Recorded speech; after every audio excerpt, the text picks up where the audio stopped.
दो गल्लां याद रखनियां ने हमेशा जिंदगी दे विच। यारी बहुत समझदार बंदे नाल जिंदगी च नहीं लानी।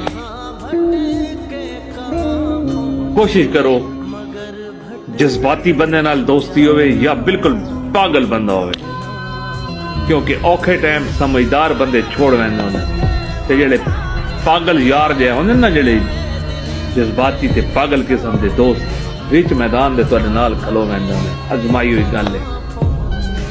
ये लोग जेड़े ना, लोग बड़े चलाक हैं।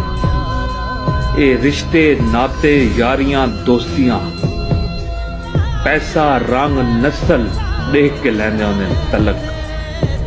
और हकीकत यह है कि रंग नस्ल लेख के तो लोग जानवर खरीद करेंदा होंदा है। यारी दोस्ती रंग नस्ल लेख के चाल शाल लेख के नहीं करेंदी होंदी। यारी दोस्ती एक एहसास दा रिश्ता है जेड़ा दिल च होंदा है, लेकिन लोगन कौन समझावे बीच मैदान दे। हाय, जिस टाइम मैं 18-20 साल दा हम ना, ते मैं एक गल बड़ी नोट करेंदा होंदा, सोचेंदा होंदा, मैं थक्का होया इंसान आम ना, मैं हर पासों थक गया। मैं आंदा मैं 80-80 साल ते 90-90 साल दे जेड़े बाबे वधे ने, जिंदगी किवें खुशी खुशी गुजरेंदे वधे। मैं 18 साल दा थी के ते थक गया।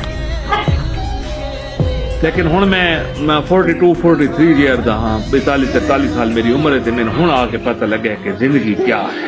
हाय हाय,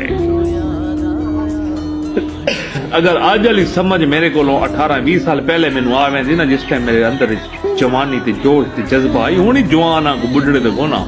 40-42 साल दा बंदा जवान होंदा है, बुजुर्ग ते कोनी होना।